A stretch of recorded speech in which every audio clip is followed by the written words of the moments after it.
اللہ تعالیٰ کی عظیم نعمتوں میں سے ایک نعمت گڑ بھی ہے۔ تحقیقات کے مطابق گڑ میں iron, phosphorus, acid, vitamin A, vitamin C, vitamin B1، vitamin B2، nicotine وغیرہ پائے جاتے ہیں۔ اور گڑ کھانے کے جو ہے وہ فوائد بھی ہیں ٹھیک ٹھاک، جیسا کہ اس کے بارے میں آتا ہے کہ گڑ کھانے سے خون بڑھتا ہے، گڑ خون کی صفائی کرتا ہے، گڑ سے نظام انہضام جو ہمارا ڈائجسٹو سسٹم یہ ٹھیک ہوتا ہے، بلکہ یہ مضبوط ہوتا ہے۔ گڑ جو ہے یہ نظام تنفس، یعنی ہمارا جو سانس لینے والا جو عمل ہے نا، سانس لینے والا جو سسٹم ہوتا ہے، اس کو یہ اچھا کرتا ہے، اس کو یہ مضبوط کرتا ہے۔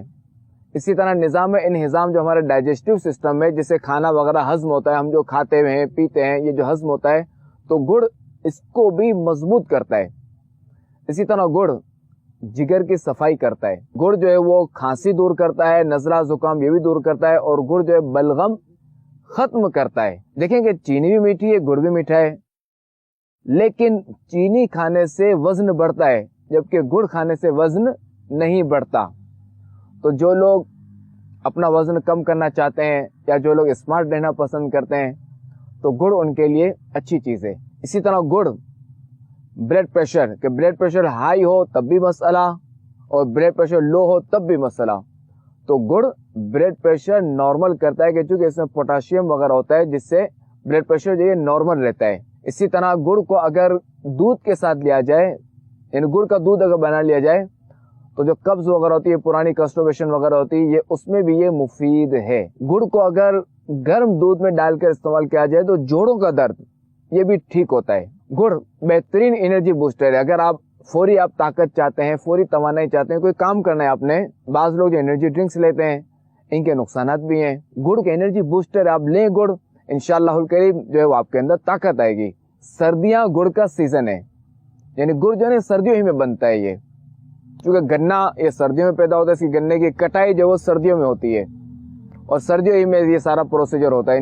گڑ اور کالے تل کے لڈو اگر بنا لیے جائیں اور انہیں سردیوں میں صبح و شام استعمال کیا جائے تو سردیوں میں یہ بہترین فائدہ مند چیز ہے کہ سردی برداشت کرنے میں آسانی ہوگی۔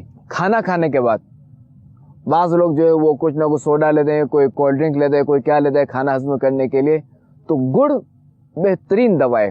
اب کھانے کے بعد تھوڑا سا گڑ لیں، انشاءاللہ الکریم آپ کا کھانا ہضم ہو جائے گا۔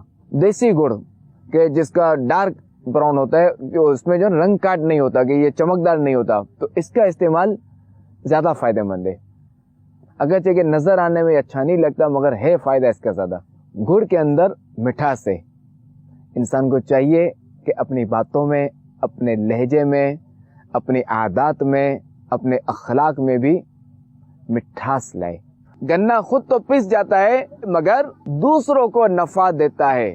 کاش ہم بھی ایسے بن جائیں کہ ہمیں اگر کوئی تکلیف دے، ہمیں کوئی پریشان کرے تو ہم دیگر کو پریشان کرنے کے بجائے عفو درگزر سے کام لیں، ہم نفع پہنچانے والے بنے اور اپنے بھائیوں کو، اپنے مسلمان بھائیوں کو معاف کریں۔ گنے کا رس نکلنے کے بعد اسے گرم کیا جاتا ہے، پھر اس میں سوڈا ڈالا جاتا ہے۔ گنے کے اس گرم رس میں سوڈا جاتا ہے تو میل باہر آتا ہے۔ یوں ہی بندہ مومن پر کوئی مصیبت آئی اور اس نے صبر کیا تو اس کے گناہوں کا میل ختم ہوتا ہے۔ سوڈا والے پروسیس کے بعد اس میں شائننگ لانے کے لیے رنگ کاٹ ڈالا جاتا ہے، اس سے جو اس میں کوئی شائننگ آ جاتی ہے۔ اگر کوئی رنگ کاٹ نہ ڈالے اور بغیر رنگ کاٹ کے استعمال کرے تو گہرا براؤن ہوتا ہے، تو اس کے فائدے زیادہ ہیں۔ رنگ کاٹ کے بعد جو ہے وہ یہ پکتا رہتا ہے یہاں تک یوں سمجھے کہ یہ 1/3 رہ جاتا ہے۔ اچھا، جب یہ تیار ہو جاتا ہے تو اسے لکڑی کا جو سانچہ بنا ہو نا اس میں ڈال دیا جاتا ہے اور پھر اسے مسلسل ہلایا جاتا ہے۔ ہلانے کے بعد اس میں مزید گاڑھا پن آتا ہے اور پھر اسے جو ہے وہ یہ پیڑے بنا لیتے ہیں، مختلف ٹکڑے بنا لیے جاتے ہیں اور یوں جو ہے گڑ تیار ہوتا ہے۔ اچھا، گڑ کی تاثیر گرم ہوتی ہے اور شکر کی تاثیر ٹھنڈی ہوتی ہے۔ بس فرق یہ ہے کہ جب شکر نے بھی اسی طرح تیار ہونا ہے، بس یہ ہے کہ یہاں جو ہے وہ شکر میں سوڈا کی مقدار بڑھا دی جاتی ہے۔ سوڈا کی مقدار بڑھا دینے کے بعد جب یہ تیار ہو جاتا ہے تو پھر اسے وہیں ڈالا جاتا ہے سانچے میں اور پھر اسے مسلسل ہلایا جاتا ہے۔ اور سوڈا ڈالنے کی وجہ سے کیا ہوتا ہے کہ یہ اب جو ہے وہ جمے گی نہیں۔